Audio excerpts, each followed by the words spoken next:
Olá, mentes diligentes.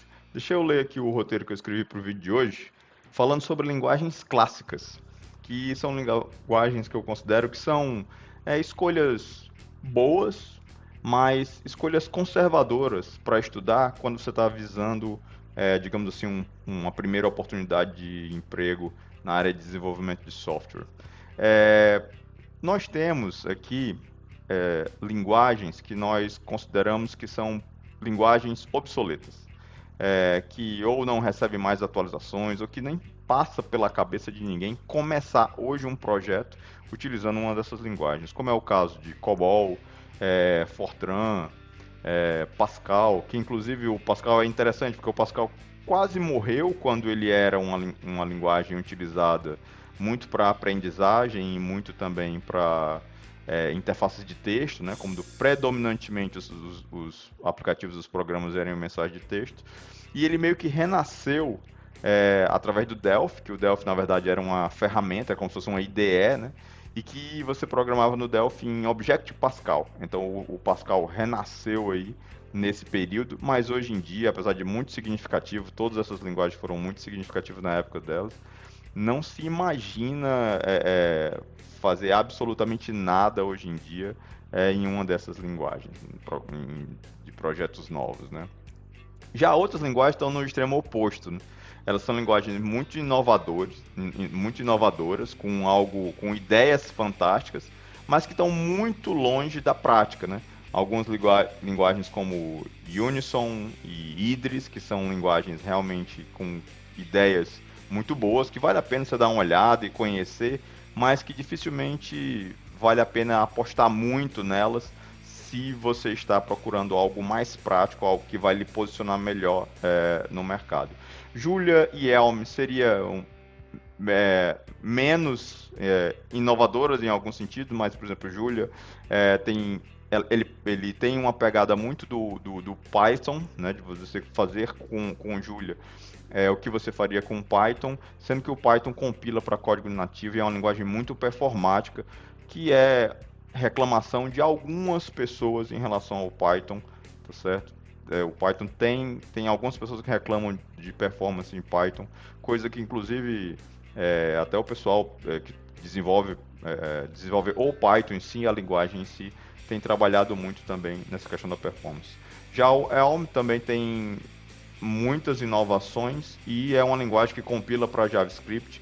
Seria uma alternativa a JavaScript com muitas inovações em termos de linguagem, mas está muito longe de ter um sucesso consolidado no mercado. Já outras linguagens estou chamando aqui de linguagens influenciadoras, entre aspas, né? São linguagens que influenciaram muitas outras, mas que não necessariamente tiveram grande sucesso. Talvez a exceção aqui, talvez algo de muito sucesso aqui, é o conjunto ali C, né? Que influenciaram muitas outras linguagens. É, e que tiveram também muito sucesso, muita coisa foi escrita, é escrita até hoje em C e C++, mas essas outras aqui foram realmente muito mais influências do que grandes sucessos como linguagem, né? É o caso do Lisp, do Erlang, do Perl e do Haskell, né? Mas que não são linguagens desprezíveis de forma nenhuma. É, é interessante entender que essas linguagens tiveram sim o seu papel muito importante. Já nós temos também as linguagens mais modernas, onde eu coloco aí no caso Python, Scala, Clojure, Rust, Elixir e TypeScript. Essas linguagens modernas aqui, elas têm, acho que tem uma variação delas, é difícil até medir o quanto elas têm de sucesso, elas são linguagens sim relevantes. Talvez a de maior sucesso aqui seria Python e TypeScript no momento, né? Mas Scala, Clojure, Rust e Elixir também têm seus lugares e são linguagens também muito modernas, né? São escolhas aceitáveis, digamos assim, para estudo de mercado, mas elas não são as escolhas mais conservadoras. Elas têm envolvem um certo risco de colocação no mercado, se é isso que você está procurando, se é esse o seu objetivo, digamos assim, se é isso que você mais tá querendo focar no momento, né? Na oportunidade de uma primeira vaga, essas linguagens, elas são muito importantes, mas elas podem não ser necessariamente a melhor opção, tá certo? As linguagens clássicas, e essas são as linguagens que elas ainda estão aí, elas são completamente mainstream, é, e tem muito espaço no mercado ainda para elas. Eu listei aqui três: JavaScript, C Sharp e Java em si. É, Todas essas três linguagens têm tanto código escrito nelas, que mesmo quando uma empresa decide que não vai mais usar alguma dessas linguagens, essas empresas muitas vezes ainda passam anos dando manutenção em códigos é, desse tipo, tá certo? Então, por isso é que eu chamo de linguagens clássicas, que são linguagens que elas com certeza não vão desaparecer da noite para o dia.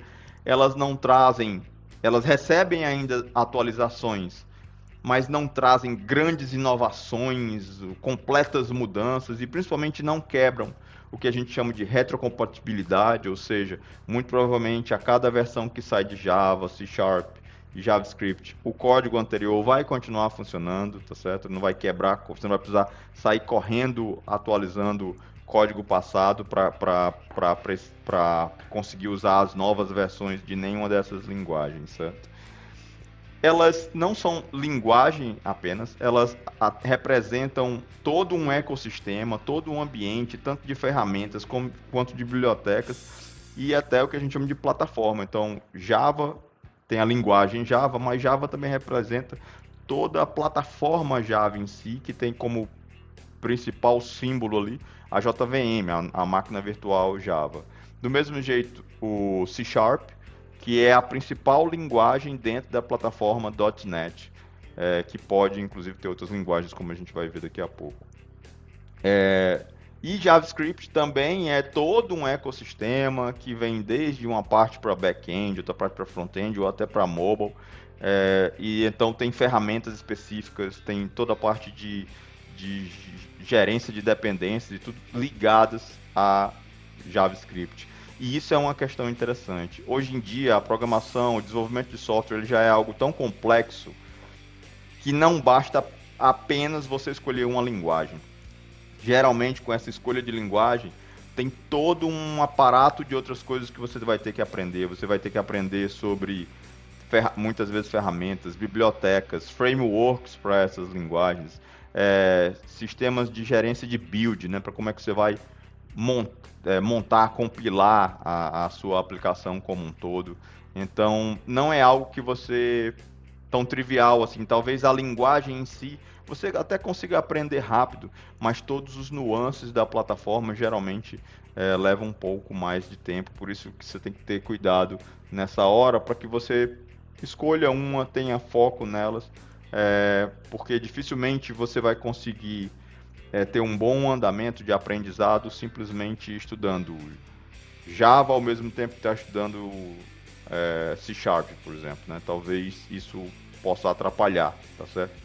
Então ter o foco, fazer uma escolha em uma dessas plataformas faz sentido para acelerar o seu aprendizado, mesmo que você depois parta para aprender outra dessas plataformas.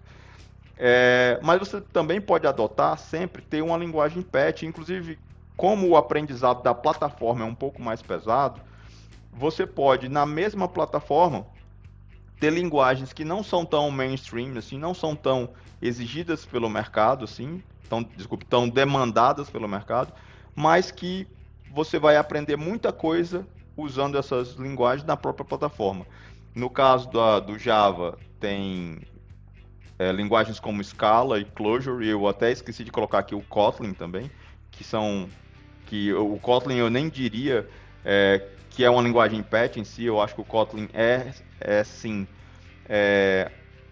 uma boa alternativa para o Java e grandes frameworks, como é o caso do Spring Framework. Tem colocado o Kotlin como linguagem oficial. O Android também, que para quem programa em mobile, o Android tem o Kotlin como linguagem oficial dentro do Java. Então é algo que vale a pena realmente você estudar. Na plataforma .NET, eu indico muito que mesmo que você estude C Sharp, que você dê uma olhadinha também em F Sharp ali, nos momentos, digamos assim, onde você está procurando algo novo ou estudar coisas um pouco novas, você dá uma olhada no F Sharp, nas ideias que ele tem, que são bem interessantes, certo? No JavaScript, você tem linguagens como o TypeScript e até o Elm, que a gente falou que é uma linguagem bem inovadora, muito distante de ser a linguagem mais adotada do mercado, mas que tem ideias interessantes que aos poucos podem até ser incorporadas em outras linguagens, tanto no TypeScript como no próprio JavaScript, certo? Então vale a pena você dar uma olhadinha, no mínimo você ter essa linguagem como uma linguagem que você faz mais brincadeiras com ela do que necessariamente estudos mais aprofundados, né?